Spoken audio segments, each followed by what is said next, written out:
You are never, I repeat, never too cool to do push-ups. It doesn't matter how monstrous your bench press is or how heavy a kettlebell you're able to press overhead. Push-ups should always be a part of your program, especially when there are so many variations to choose from. There are variations that can build you bulletproof and robust shoulder joints. There are variations that can make you much more mobile through your upper body.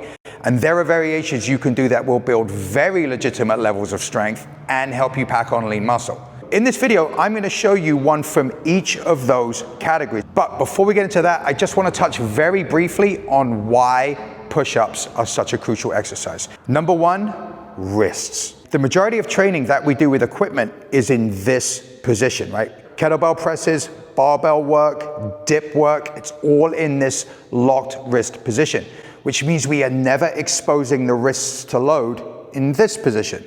And over time, if we do not take care of that, you will lose the ability to press in this position and you will start developing wrist pain. And the truth is, a lot of wrist pain isn't due to a lack of mobility. It's actually due to a lack of strength. So just by including push-ups in your program, even if they're just in your warm-up, you get to tick that box. But here's something else: getting up and down off of the floor. Most kettlebell exercises are done from the standing position, right? And if you're using benches, you also may never get up and down off the floor. So when you include push-ups in your program, you automatically bake that into your workout. You're getting up and down off the floor, you're maintaining that all-important skill. There's elements of body weight strength in that, there's elements of mobility in that. And if you want to get all fancy, sure, you can finish your push-ups and, do the old no-hand get-ups or whatever, right? But big picture, all we're looking for is getting up and down off the floor on a very regular basis so we maintain that skill for life. Hey, real quick, if you're over the age of 40, the healthiest thing you could be doing for yourself is to start a daily mobility practice. And in order to help you do that, I've put together a free 7.5-minute morning mobility routine for you. You can get it by clicking the link in the description down below. It's specifically designed to undo a lot of the harm our modern sedentary lifestyles are causing. So it's going to open up your hips, unlock your spine, free up your shoulders, and leave you feeling a hell of a whole lot better. You can get it by clicking the link in the description down below. So the first push-up we're going to do is the ankle tap push-up. And this is going to help you develop what is known as straight arm strength. And this is the kind of strength that you really see displayed best by gymnasts and calisthenic athletes. It's the kind of strength that allows them to get into these incredible positions like front levers and planches. And it is the kind of strength that is crucial to develop for optimal shoulder health and resilience. Okay, so I'm going to show you the push-up first, and then I'm going to get into a progression to help you get here, right? We're going to start off with a regular push-up. And then we're going to come to this position, and we're going to switch to a single arm, right? So from here, single arm, watch the shoulder presses out. That's that straight arm strength. Then we're going to push back, and as much as possible, we're going to reach for the toe, right? So we're getting a little bit of mobility here as well, but what we're really looking for isn't so much hamstring flexibility as it is getting very strong with the arm straight in this overhead position and pushing the shoulder out. So we're not collapsing, right? We're creating the space here. We're gonna lock this position, come forward, drop down, do your push up, reach back, create that space in the shoulder, go for the toe, come forward on one arm, push up, and back. Okay, let's get into some progressions to work up to that. So we're gonna start with a full range push-up. What most people will focus on is going all the way down and then coming up to here, right? And that looks great, but that is not a full range push-up. Watch my shoulder blades. That is a full range push-up, right? And now we're starting to tap into a little bit of that straight arm strength. So once you've got that going, if that's feeling good, next progression is drop down, come up, tap, and push out, right? So we're not just collapsing down, push out, create space in the shoulder. When we do this, we want to try and avoid any twisting in the body. It's okay for the hips to slide over, but we don't want them to rotate. Back down, push up, creating the space in the shoulder. Once you're able to do 10 of those, 5 per side clean with about a 3-second hold on each rep, then move on to the next progression. So next one, we're gonna go back to 2 arms. When we do the ankle tap push up, It's good to have some space between the legs, right? The tighter you are, the wider you might want to have your feet. So now we're just going to do the push-up, and we're just going to push back and then tap. So notice the difference, right? The actual ankle tap push-up, everything happens off one arm. With this variation, we go back with two, and then we switch to one.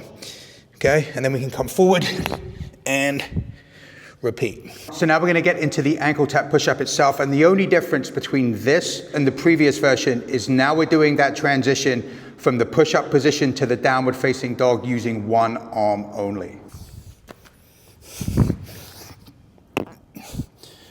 One arm, push out, reach back if you can, come forward, push up. So that's the ankle tap push-up. Absolutely fantastic for building strong, resilient shoulder joints and really making sure that you get some work in that overhead position as well. So next, let's talk about a push-up that is fantastic for developing shoulder mobility. And if any push-up has a deep history in physical culture, it is this one.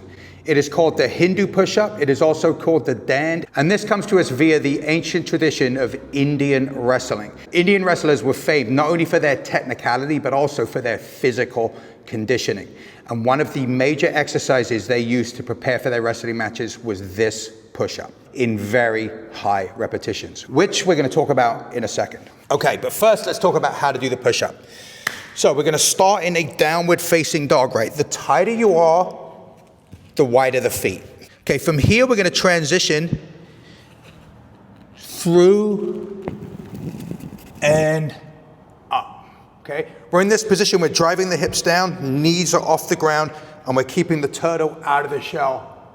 We're looking up, and then we just return to the start position using straight arms. So I'm going to show you a couple of progressions to work up to that. So the first progression is just getting comfortable with the positions at the start and the end of the Hindu push-up.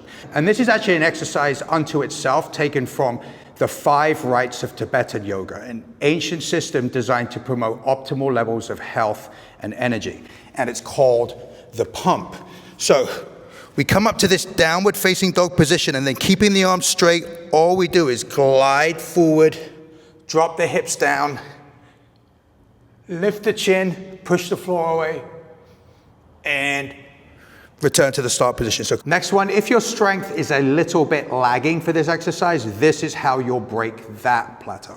We're going to start in that downward facing dog. Now we want to think about a fence, right? We want to imagine that we're diving under a fence, keeping the nose, chin, and chest as close to the floor as we can as we pass through the hands. As far as elbow position goes, we want to avoid flaring out, and instead we want to think about rotating the shoulders into the socket where they will be both their safest and their strongest. Pull yourself through so nose touches, chest passes. Now, if strength is the issue here, you can drop your knees down, right? Take your feet off the floor, work through the push-up, take the knees off the floor, return to the start position, and so now we come to the full Hindu push-up. If you've worked through those progressions, it should feel very natural, very easy. All we're going to do is get here. Now we do just like we did, but now we just don't put the knees down. So we come through, push down, and return to start position.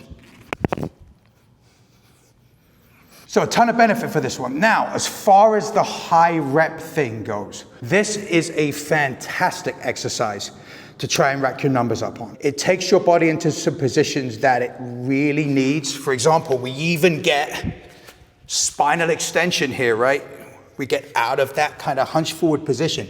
So using myself as an example, I finish a lot of my upper body sessions with 50 reps, Hindu push-up. And I'm not gonna sit here and say I bang out all 50 straight, especially if I've gone hard on the weighted dips. But I will accumulate 50 reps. It may just take me a couple of sets to do it. Now we're gonna move on to a push-up that will make you strong. So when it comes to building strength, you have a couple of options for your push-ups. Number one is you elevate your feet. So by putting your feet on a surface, obviously you increase the amount of weight that your arms are bearing and you can get stronger that way. But my favorite way by far is to start working up towards the one-arm push-up. Because if you can do a one-arm push-up, you're pretty strong. So it's a really big jump to go from 2-arm push-ups to 1-arm push-ups. The good news is that there are many paths of progressions you can use to bridge that gap. And what I'm going to show you here is one of those, right? And it is to use the archer push-up. So with the archer push-up, we are primarily going to be loading one arm at a time, and the other arm is out mainly just for stability and support, right? So legs are definitely going to be wide here, and this arm is out to the side. Now we're gonna shift the weight over, right? Shift the weight over, bring the shoulder to the hand, and then push back. Weight over, and back. So that's the archer push-up. Now, as far as how you work up to that, it really is about how straight the non-pressing arm is, right? So if I'm not yet able to do it with a straight arm, I can have the arm a little bit bent, work out, and then it's helping me a little bit more. Okay, then my right arm here is providing a little bit more assistance. As that gets easier, I can take it out a little further. And once that feels good, I can try to go all the way straight arm.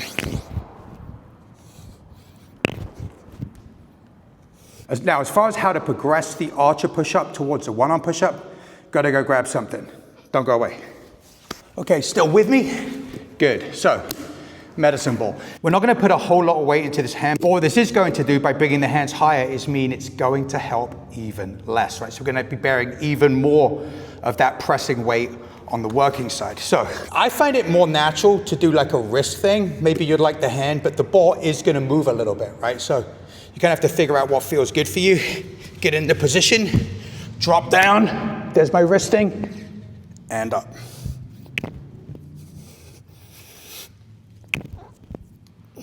And if you can work up to doing 10 reps of that per side, you're doing all right. So that leads to the question, is the 1-arm push-up a good goal for you to get after?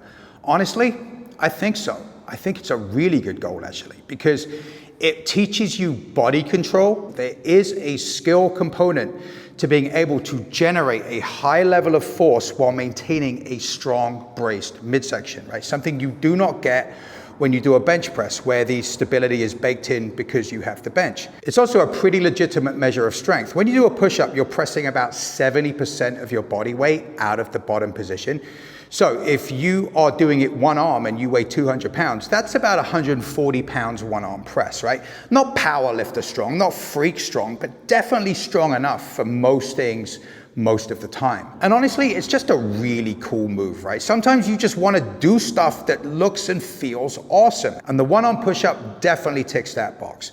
And it's achievable. Assuming you have no major injuries and you have a decent amount of baseline strength, it's a very achievable lift for most people. So I think it's a great goal. You certainly don't need it, but if you want it, I think you can get it. Thank you so much for taking the time to watch the video today. I really appreciate it. If you found the information in it useful, please hit like and subscribe. It really helps the channel so much. Thanks again. I appreciate you, and I'll see you in the next video.